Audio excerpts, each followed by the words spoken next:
Hey everyone, welcome back. My neck is not visible because of my jacket, but I swear I have one. Today we're at the Muttart Conservatory. I'm excited. So exciting. Haven't been here since high school. I don't think they've been here. I don't think I've been here, period. I've been here once when I was homeschooled. Okay, Rochelle's been here when she's homeschooled. Zara's been here in high school. I don't think I've been here. Unless elementary school brought us here, but I don't remember personally. So we're all experiences this all together for the first time-ish, kind of. High school's been a long time. So. It's been a whole minute, so we're excited. Sorry, it's early. That's why we're, That's why it's dark out. It's not nighttime. It is daytime. Daylight savings is very much a thing right now, so. Except Saskatchewan. Did you know they don't participate? Yeah, I love that. Pretty wild. I'm like, good for you. Fun, yeah. They're like, no thanks, we're good. Anyway, let's go inside.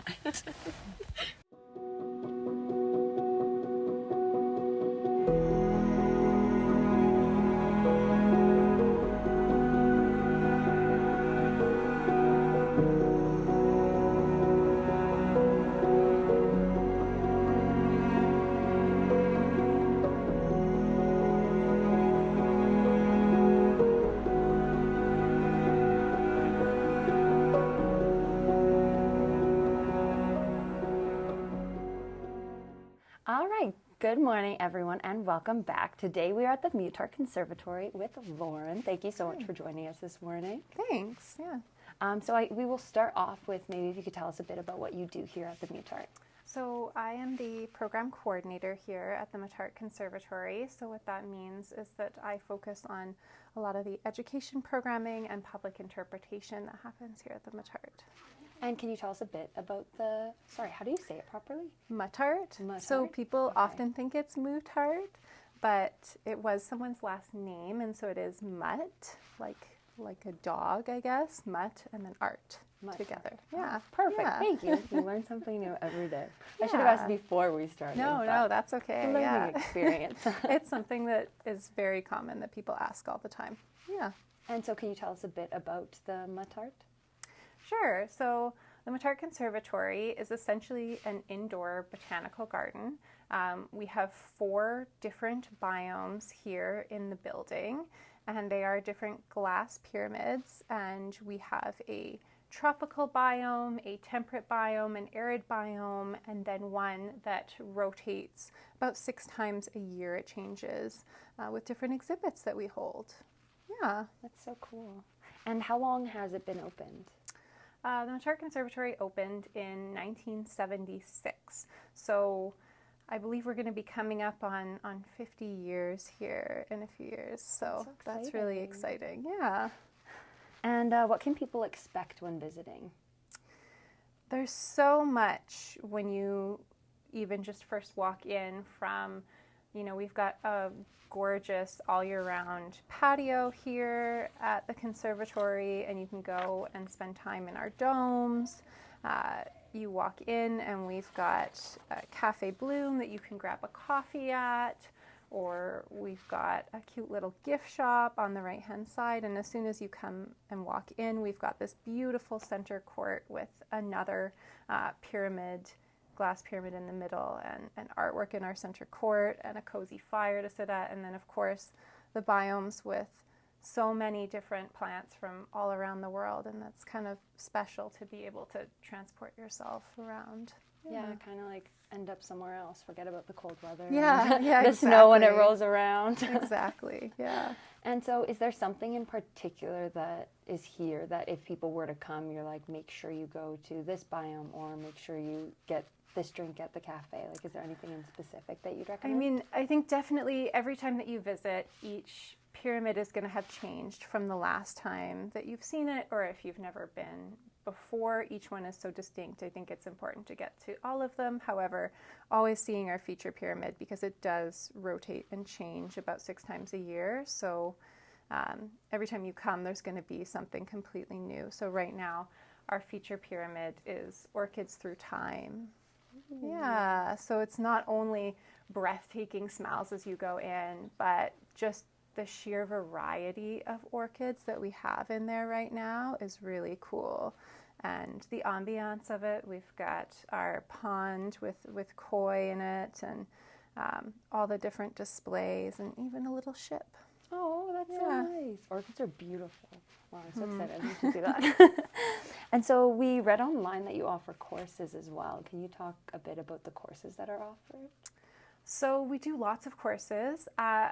First off, the City Art Center actually holds a whole ton of classes here as well, including like forest bathing, and you can take card making here around Christmas time.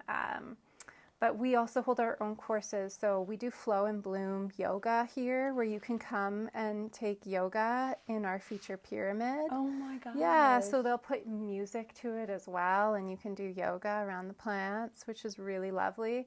And we also hold terrarium classes here, so you can learn about terrariums and all the different plants that we have and take tours, as well as like take home your own little terrarium that you've built and made. And we've got an orchid terrarium class coming up next Tuesday, actually. Oh my gosh, that's so Yeah, much fun. We should look into the yoga. That would Yeah. be so cool. We do a ton of events though as well, and we almost hold more events than we have necessarily classes. We have Candlelight Christmas coming up with the McDades doing musical concerts in our pyramids, and that's huge. Oh, that's so beautiful. Yeah. Oh Yeah. my gosh. It's like never a dull moment here then. Oh yeah, we light it up with just candles, and it's gorgeous. Yeah. Wow. That's amazing. And so what are your hours of operation here? So we're open 10 a.m. to 5 p.m. Daily, but then we also do 2 nights a week where we're open late. So Wednesdays and Thursdays, we're also open 5 to 9 p.m. And Wednesdays we do an adult-only evening, and we have like a happy hour special where we have a signature cocktail with board games. Oh my gosh, that's so Yeah. much fun. Yeah. There's so much here. People get out here. Meet us over cocktails at the Muttart, sorry. Yeah, no, that's okay. That's okay. And so, I mean, you've kind of already touched on this based on all the cool events, the beautiful plants, and just everything you have to offer. But what in particular do you think makes you stand out? Well, I think that there's something really special about where the Muttart is. I mean, we really are a part of the city of Edmonton's skyline with these gorgeous glass pyramids that you kind of see across the river. And there's something quaint about coming, and we're kind of just nestled right here in the river valley between downtown and kind of the south side, and coming in, and you know, it might be the middle of winter and minus 35, but you can essentially transport yourself around the world with the plants. And I think that that's really unique, to come in and decide I'm going to go to the tropics for a little while and see all the efforts that our growers have put in to make these plants so gorgeous all times of year. It's lovely, yeah. Yeah, it's so beautiful, and it's crazy because you're touching on like how it's part of the Edmonton skyline. I have had friends who've like been like, oh, what's there to do in Edmonton? Or like, you know, because people don't really have, some people view it that Edmonton doesn't have many selling points, but like the Muttart is definitely one of those things that it's like, I tell people, I'm like, oh, well, we have this, like that's at West Ed, but like you can kind of go to the mall anywhere. Like the West Ed is really cool, but like I feel like it's exactly what you're saying, like it's in kind of the heart of Edmonton, and you see it when you look at the Edmonton skyline. Yeah. And then you come in, and then there's all these amazing things that you can do. And I know last year when we had Gaia, which is Mother Earth, which is the kind of large earth that we had suspended in our feature pyramid, and it rotated. We had actually mats out that people could just come, and they were spending time just staring up at the earth.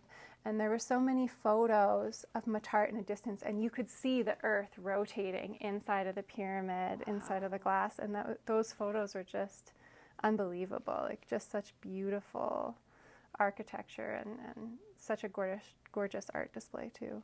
Yeah, absolutely. And I think too, being able to take the time to just lie on the mat and look or enjoy nature, because especially in the cold in Edmonton, it's not something you get to do as often. But this really gives people the opportunity to take time to appreciate the earth and like the beauty of it. There's definitely a lot that you can do just taking some time out to spend among the plants too. Yeah, for sure. Yeah. And speaking of the plants, how many plant species do you have? It's a really good question. There's definitely over 700 different plant species. within the facility. The exact number, I'm actually not sure. There's so many. Totally fair. Yeah, yeah.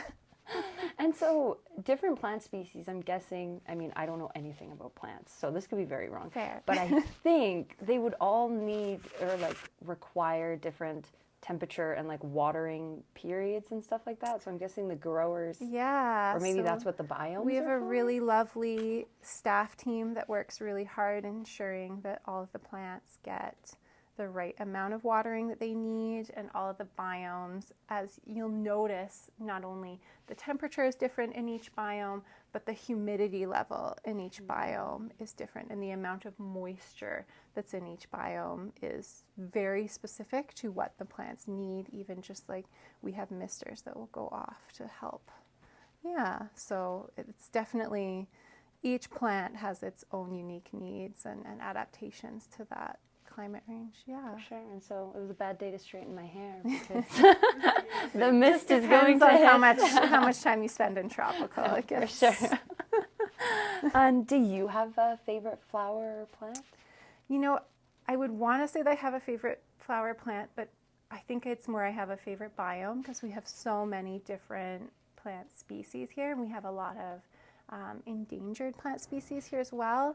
But I think that my favorite is just the tropical pyramid in general would be my favorite because it's so unique, especially where we live so far north, being, you know, a capital that's the furthest north in Canada, and in minus 35-degree weather, you can make a choice to come to the Muttart and then go into the tropical pyramid and just forget where you live for a while and enjoy like these plus 20 temperatures and the humidity again, and just you breathe, you can notice as you breathe in that moisture that just, it really does transport you. And we've got so many gorgeous, not only fruit-bearing trees like papayas and bananas growing in there right now, but like a traveler's palm that reaches the top, almost the roof.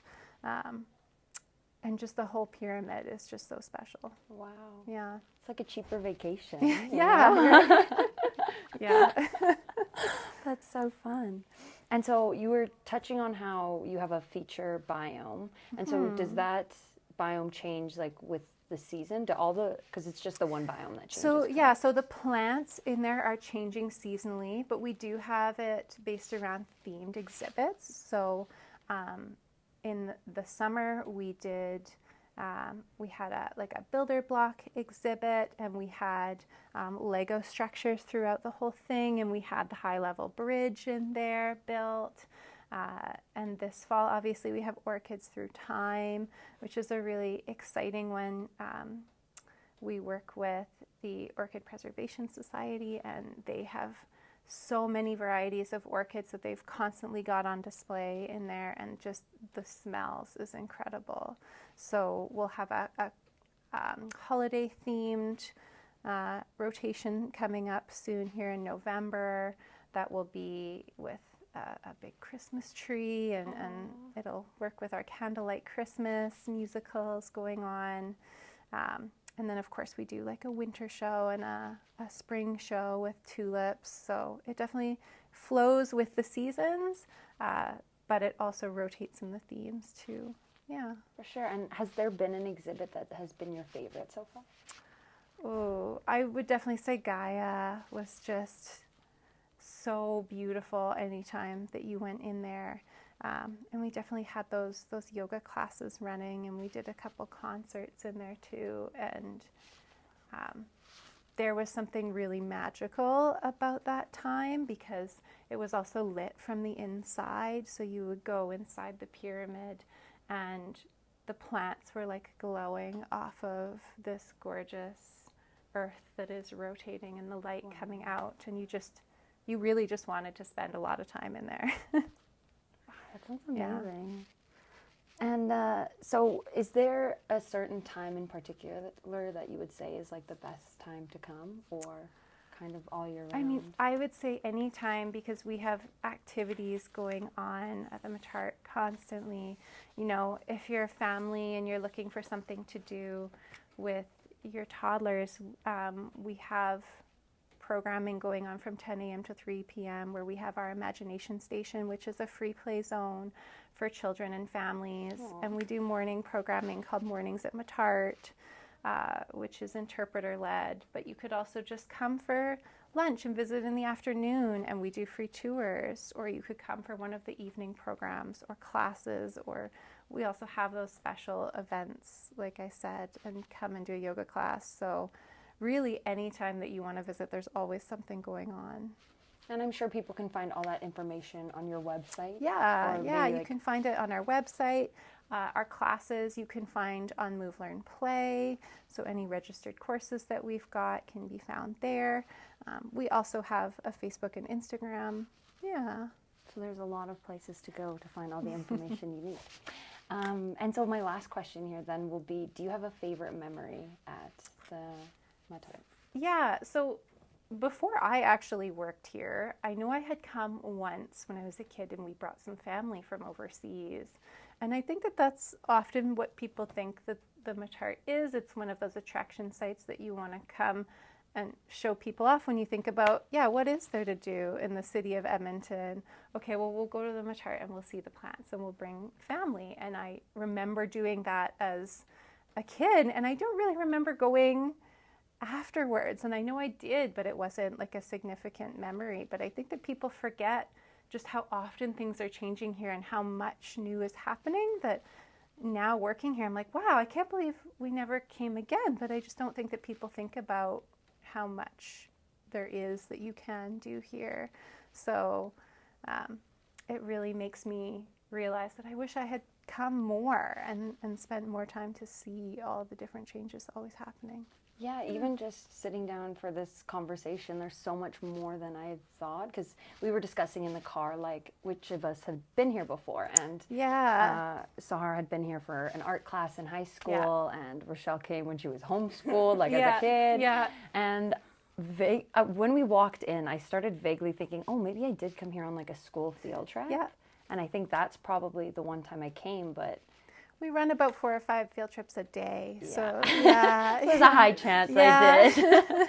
But no, just even talking to you, I'm like, there's yoga, like definitely got to come back to do yoga, because that's so much fun. And like the cafe, my sister and I are constantly trying cafes around the city, so like exactly what you said, come to the cafe, spend an afternoon, like come back and see. It's very relaxing. Yeah, and we've got music in center court, and there's a fireplace, and sometimes when I'm working, I'm just like, I might just need a coffee and a short break to just enjoy this, enjoy remembering that I work among such beautiful plants all around me. So absolutely. Yeah. Well, thank you so much for sitting down with us. Thanks for coming. It was great to have you. Yes, thank you.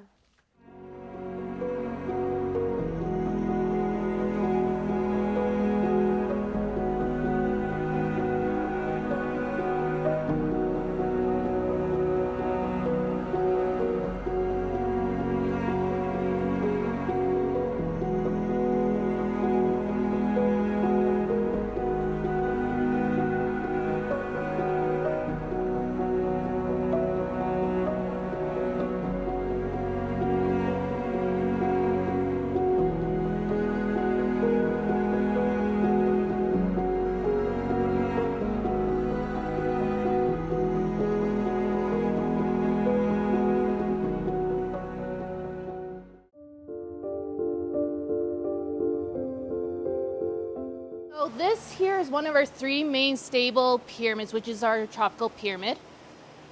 And this one is going to show all the biodome of your tropical, so your rainforest. So you may notice that our tropical, you notice that we see a lot of light that's coming through right now, but in a typical tropical forest, you're actually going to have layers of canopy. So the closer you are to the ground, the less sunlight that there's going to be coming in. That's why in like rainforest movies it's always so dark. Yes. Like, and that's why a lot of the big adaptations a lot of these plants have is that they need to be able to get to the sunlight as well as control how much water they absorb. Because if they get too much water, then that can lead to root rot. So one of the first ones I like to talk about is our Madagascar's traveler's palm. So this guy here, when we initially got him, was in 2016, and he was probably only about 5-6 feet tall. tall. It's like me. Yeah. So one big aspect of the law of our tropical plants is that whoever gets to the sunlight first is the winner. So the law of our tropical plants are going to grow really tall really quickly. The reason why this guy gets the name of traveler's palm is because his leaves itself point east to west, and the travelers would actually use this to figure out that direction. Now, who do you think would possibly pollinate this plant? I'm guessing it's not bumblebees. Not bumblebees. So these guys are actually pollinated by lemurs. Because lemurs love the bluish green color that it gives off. And this is also part of the same family as ginger. So actually earlier this year, it actually had a flower blooming that looks very similar as our bird of paradise, because bird of paradise are also part of that same family of ginger. So that includes not only our edible ginger, but are also non-edible ginger. I did not know plants could be pollinated by like animals that weren't insects. I thought it was like butterflies and bees. That's so cool. Oh yeah, no, a lot, depending where they are. Most common pollinators are going to be your plant, your insects, but you can also get birds, and in a lot of our arid places, you also get bats that pollinate.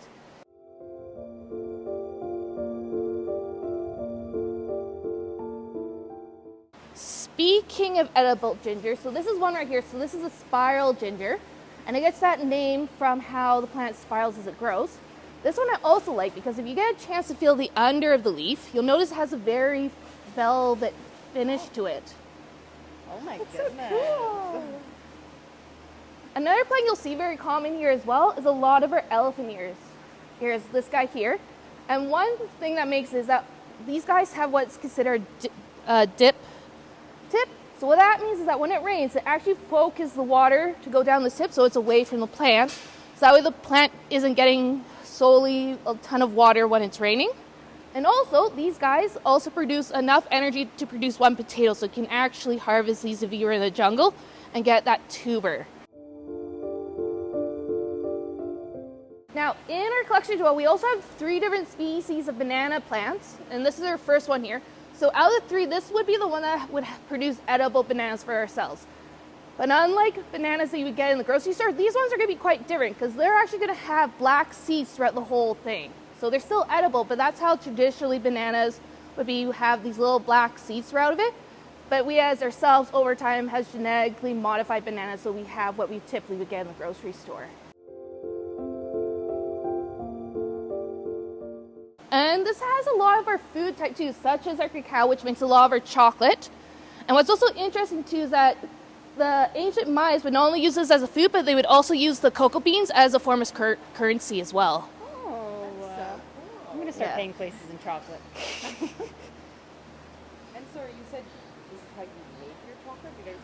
We don't make the chocolate, but this is generally where we get what you would see a chocolate bar. This is the main ingredient. So this is the cacao. So chocolate is made from the cacao beans, and basically goes through a process of them harvesting them, and then they have to have the beans ferment before they process them.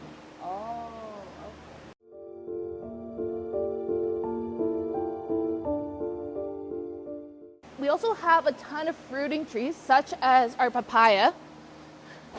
And this guy here is actually, the growers didn't actually plant this one themselves. This one was a self-grown one. It came in with some of the plants, and it grew itself. This one, I believe, is about 15 years old. In fact, it was probably this last April. They actually had to cut it down because it was growing way too fast and got way too tall so quickly. Yeah. So when you say it's self-grown, what does that mean? Well, basically, they themselves didn't actually plant this tree. The seed itself came on another plant that they brought in, and it's planted itself here. Gotcha. So it's like secondhand planting. Yeah. That's how the, yeah. And if you look, you can actually see one that's actually halfway right now. So would you actually like eat these papayas? You Like, can't. Not regular people, but like. Well, you 'cause you definitely want the could tree. eat these papayas, but they're not going to taste as same as a papaya you get in the store. And that's because all the plants in here are self-pollinating themselves. So they're going to have a different taste. They're going to be more blander than a typical fruit that you would get in the grocery store. So a lot of times, like, they may give it to us. Some food they may give to the zoo, depending on the fruit and stuff. But generally, it's just monitoring and if the growers can catch it. Otherwise, the fruit just drops to the ground. But just as I talked about chocolate, I can't forget our counterpart, which is the vanilla. So this right here is actually the vanilla orchid. And this is actually very interesting because it takes 4 years before the plant itself is mature enough to produce flowers. And what's very special about orchids is that orchids evolve with their bees, that they're pollinators. So this guy here is pollinated by a Mexican bee because vanilla is originated from Mexico. But as we know, it's also been grown in many other parts in the world because of its value in baking and other fragrances. So what actually has to happen is that the farmers have to go out and hand pollinate the flowers when they bloom. And they only have a 12-hour window to do this. Oh my goodness. Yeah. The pressure is on. It definitely is. Because then what happens is that once it's pollinated, they'll start producing the beans. And that's what we generally use for baking. But in order to do that, they have to pull those down. They then have to ferment them just like the cacao beans. And it's through the process of fermentation that we get that vanilla taste. And this one right here is another one of our banana. And as you can see, this one's actually producing bananas right here. So this one here isn't one of our edible ones, but you can see where the flowers produce and where the bananas. So this hole right here would have all the flowers on it. And then the bananas would start growing from the top and going all the way down. And so do they get bigger than that? The species, no.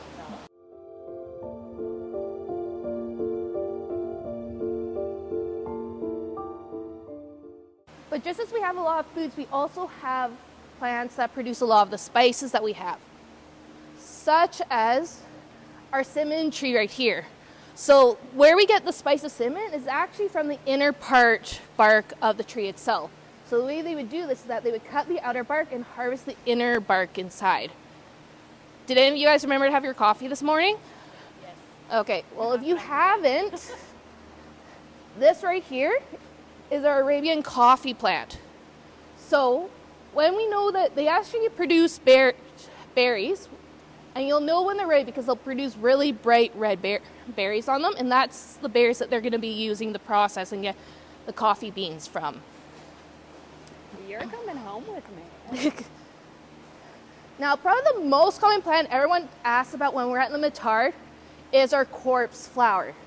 So this here is our corpse flower. As you may notice, that she doesn't quite look like a flower right now, and that's because the main part that actually makes up our corpse flower is the corm. So think of a really large potato, and when we literally got her in August of 2012, this potato was 235 pounds. Holy Moses. Yeah. So basically what happens is because it requires a lot of energy to produce that flower, they actually have two stages. So the stage that we're looking at right now is its vegetative state. So that in this state, this is where they're actually collecting all the sunlight to produce that energy. And what will happen is that this part will die down and go down to that corm. Once we have that corm, they need to decide, do they have enough energy to produce a flower or not? If they don't have enough energy, they're going to produce another vegetative state. If they do have enough energy, that's when they are going to start producing the flower. So this flower is what is produced, and the reason why it gets the name quartz flower is because it actually smells like rotting meat. But that's okay because its pollinators are actually flies and beetles. So what it'll actually do is that when it produces it, it'll open up enough so the flies and beetles can get in, because the first part that's actually formed is the male, so all the pollen, and they'll actually close up for a day or two, so that way all the beetles and flies are covered in that pollen. When they open up again, they can go to the next flower, because by then the female part of the next flower will be ready. Now, as long as our plant doesn't get pollinated, it'll keep going through the stage of vegetation and flower. But if it does get pollinated, then it starts producing these red berries. And at this point, it's at its final stage.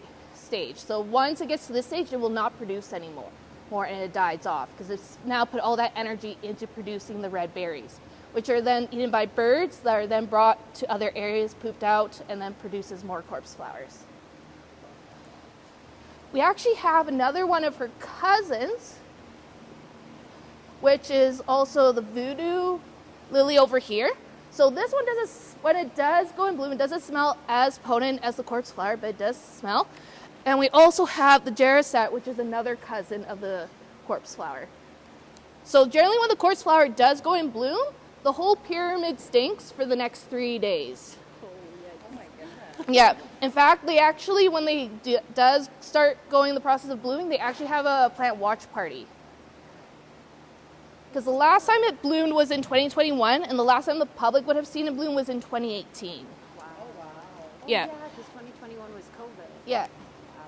And so how long does it take to bloom usually? I can't quite say, because for us, what's happened after our initial bloom is that corm actually broke itself into 5 individuals. Oh, okay. So we have individuals, and we keep watching them, and if we see one that's good bloom, then we bring that one out.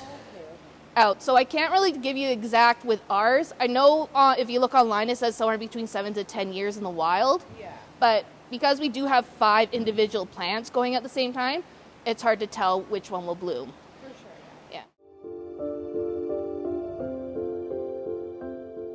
This is our arid pyramid. So the plants in here are going to be from more of your desert or European shrublands. And compared to our tropical, which they have to fight for sunlight and less water, it's complete opposite. They have a ton of sunlight, less water. So they're going to have to adapt to those. And probably the most common plant you're going to see here is cactus or cacti.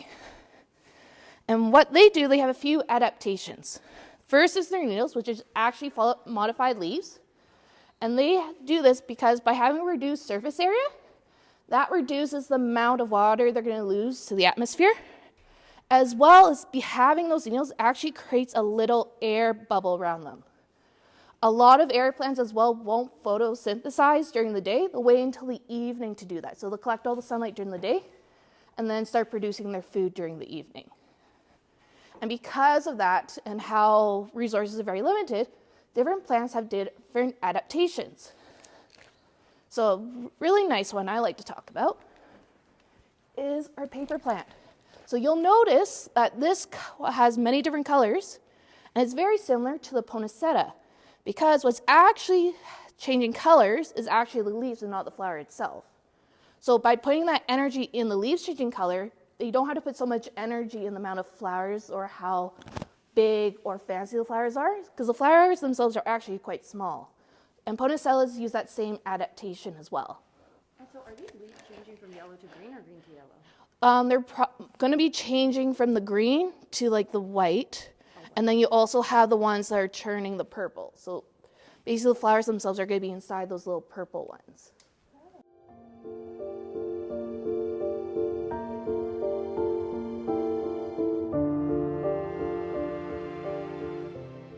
Now this right here is called our felt bush, and it gets its name because if you touch its leaves, you can actually feel it has this felt coating on it. And that serves 2 purposes. First off, that felt, because it's a lighter color, acts like us having a t-shirt. It reflects the light away from it, so it stays cooler. And also, deterrents animals from eating it, because apparently animals do not like to have that fuzzy taste on their tongue. Interesting. I mean, I get it. Yeah, me too. Another thing I also like as well is that a lot of plants do produce flowers, but when they do produce the flowers, they put all their energy in producing flowers, and that can eventually lead to death bloom. So they'll produce that flower, and then eventually, slowly over time, they'll start dying out. Sometimes other plants will use a different adaptation, such as our mother of thousands and our chandelier plant. So what's special is that these guys actually produce baby versions of themselves on their leaves. Yeah, so basically what happens is if an animal walks past it, or if a wind comes through, it'll push those babies off. They'll establish themselves around the mother plant, and then they'll start growing from there. Oh, that's so cute. Now, if we look here, a lot of the plants I've been talking are desert plants, but we do have a couple of our arid European plants, such as our carob. So if you guys may have known, carob is another chocolate substitute. But it's also used in a lot of thickeners for dairy products. So if you see anything on your ice cream or baby formula that says carob gum or locust gum, it's actually talking about this plant. Because what they're using is the seeds that are in the pods here. So these are the pods themselves, and it's the seeds inside they'll be using. And also, carob actually corresponds to the word carat as when we talk about jewelry. Because in ancient times, they would actually use the seeds in here to weigh out jewels. Oh. Yep, because they figured out that for every seed, that's about 2 grams. So they were able to calculate the weight of jewels by how many seeds that they had. Was that close to like xanthan gum? Like the same? I don't know. It might have similar characteristics or ways of using it because they're both used as a thickening agent. And then one last one I like to talk about is our prickly pear plant. So this whole section here, so that's a very common plant you see in the US. And what's interesting is that it is considered both a fruit and a vegetable.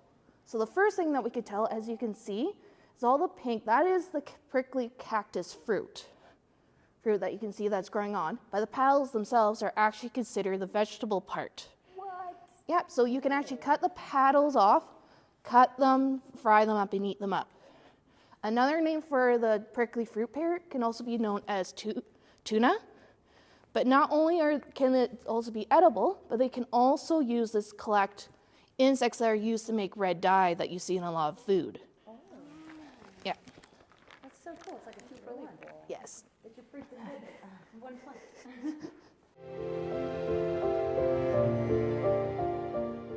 Another thing with a lot of these herb plants is that with some of them, like our apple cactus, when they have blooms, they'll only bloom at night because their pollinators are going to be moths or bats. So if you actually hear a couple of weeks earlier, we actually did have some blooms that were on our cactus. They were closed, but on Wednesdays we do have adult nights, so there would have been a chance for you guys to see them open up. Just missed it. Yes. So this pyramid here is our temperate pyramid, and this one's going to be more closer to home. So temperate actually comes from the word temperature, because out of all our 3 main pyramids, this is the one that actually goes through the changes of seasons. Oh. Yep, so right now, this one's going to be going through its late fall, early winter stages. So you may notice that a lot of our trees are starting to lose their leaves. But there are also going to be a few plants that will actually start flowering soon as well. So in this collection, because of the environment that it's in, it's going to be more similar to our BC coast. But we do have a couple of plants in here that are native to the Alberta province. And the biggest one I like to talk about is our bearberry here. So this is what you're going to find here in our Rocky Mountains. And it gets its name because of these red berries that are on it. So these berries will actually be on during the fall and winter, and these are very common food for a lot of our bear. The other plant that's also native would be our lady fern. So we have quite a few ferns in here as well.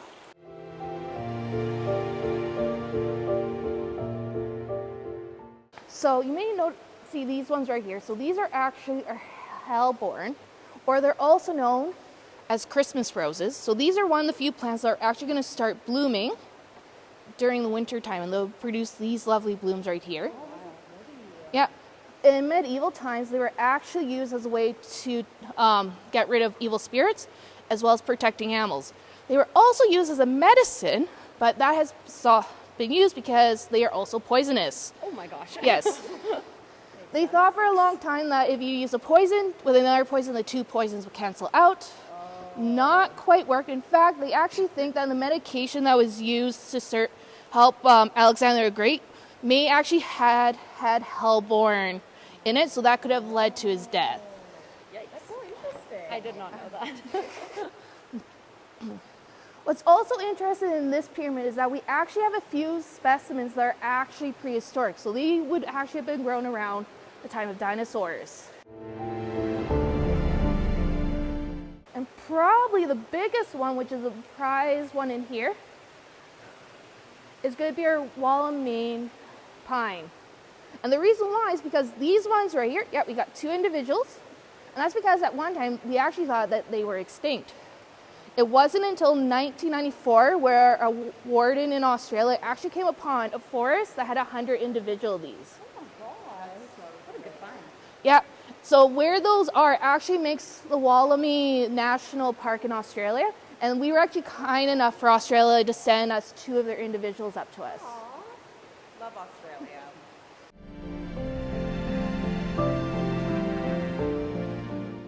We also have a few fruiting plants in here, such as our common fig plant. So what's interesting is that with figs, these actually are pollinated by wasps. Oh. Yeah, and generally what happens, so what we would see as the fig fruit is also the flower as well. So what happens is that the female will go into the fig, she'll lay her eggs and then come out. Well, then happens that when the eggs hatch, the male wasp will pollinate the females in there, and then they'll die in the fig, and the females will escape and go to the next fig. That's why if you get any figs from Europe and stuff, you may notice that they may have a wasp in them. Oh my gosh. And that's part of it. But these guys are also able to self-pollinate themselves. But because they are able to self-pollinate themselves, they don't produce any seeds.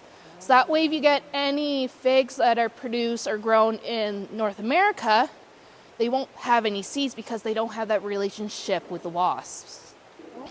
Crazy. Good for fig trees. Yes. Self-pollinating queens. And so when do like the figs usually start? These ones are generally going to be spring, early summer. So generally if you come about mid-spring, you'll start noticing they'll have little tiny, what looks like almost tiny figs on it. So that's the flower part itself. Okay. And then over time, they'll grow into about this big. But we also have a few other fruiting trees as well, such as peach. So during the summertime, this guy is loaded with peaches. Yeah. And then this one here is our Japanese persimmon. We actually still have some of the persimmons still left. I think on the I've tree. tried this fruit before. It's very good. So now with persimmons, you have to be careful, especially when you're a grocery store, because there's two types of persimmons. And depending which one you get, you have, general rule of thumb, always make sure your persimmons are ripe.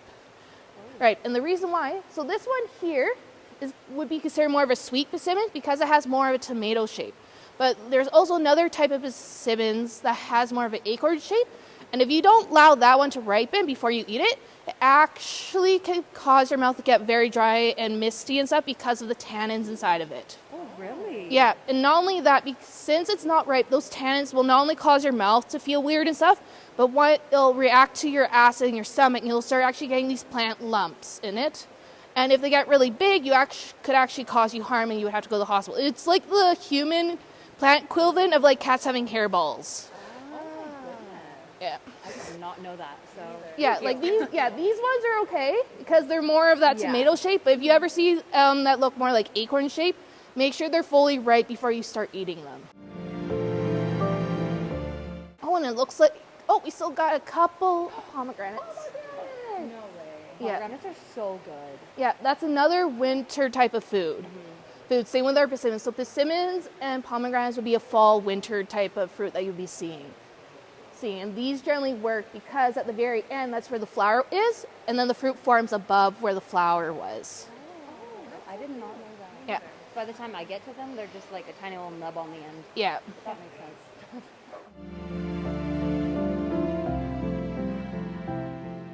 So this right here is our final pyramid, which is our feature pyramid. Now, this pyramid is a little bit different than our others, and that's because it changes the type of flowers it has. So right now, our feature pyramid is showing our orchids through time. So all the orchids that we see in our pyramid here are actually raised by the Orchid Species Preservation Foundation. So they're a foundation that helps preserve native species of orchids, as well as help educate people in understanding orchids, how to look after orchids, because it took a very long time for us as a human race to actually be able to cultivate orchids. And one of the reasons why is because we didn't realize that with every orchid, they had a different microorganism that corresponds with it. So until they actually figured that out and finding the right nutrient requirements, a lot of the orchids that we see cultivated wouldn't have been cultivated anymore. Another thing you may also notice that many of our orchids have different shapes to them. That's so cool. And that's because every orchid is going to evolve with its pollinator. So both the pollinator, whether it was an insect or a bird, would have evolved with it. So sometimes they have very unique shapes. You have some that look like monkey faces. You have some that look like babies that are wrapped in swaddle. You got some that look like Running Man. And what's also interesting is that they can also have certain scents. So some can smell like bubblegum, cinnamon candy, very rich vanilla, as well as some can have more potent. So these ones right here, I believe, are called spider ones because they look like spiders. That's actually crazy. Yeah. And they do this because what they're trying to do is that there's a parasitic wasp that likes to lay eggs. So they sort of fool the parasitic wasps to lay their eggs in them. Because what's also very important is that another adaptation is that their pollen is super tiny.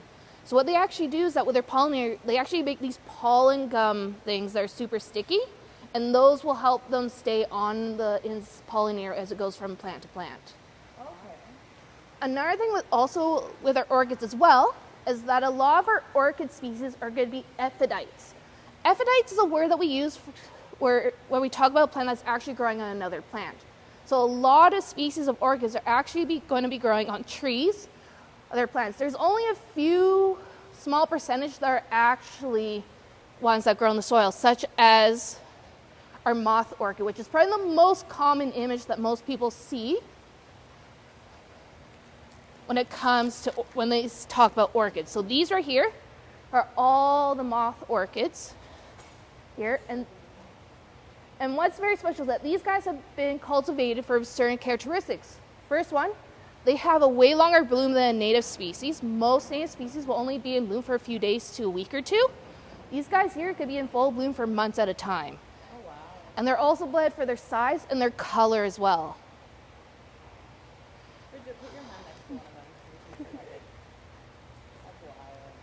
Also in our collection as well, we can have orchids that are grown in both tropical and temperate.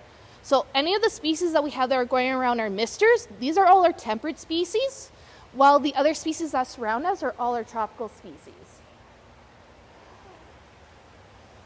So cute. Mm-hmm. Yeah, next to it, your finger. So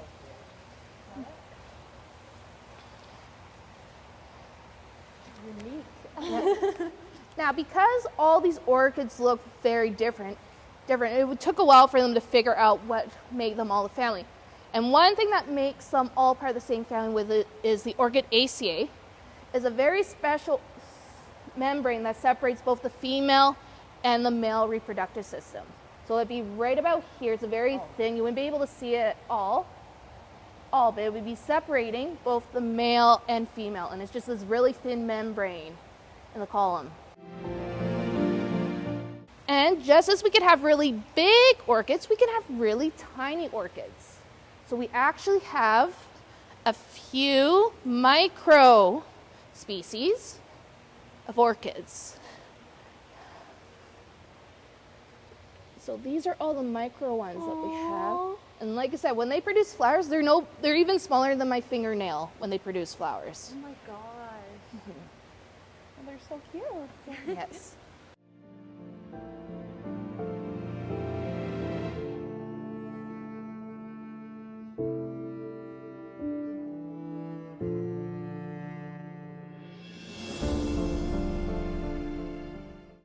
And just as I said, our feature exhibit always changes. So our Orchids Through Time is going to be finishing November 19th. And then November 25th is when our Poinsettia show starts. That's so cool. Mm-hmm. Oh my goodness. I did not know there were so many different types of orchids. Oh, there definitely is. We do have a few native orchids as well. So a very common one would be the yellow lady slipper. And that will finish up our tours of the pyramid. But yeah, always come and visit us. There's always something changing, always something that's happening here. Thank you so much. No worries.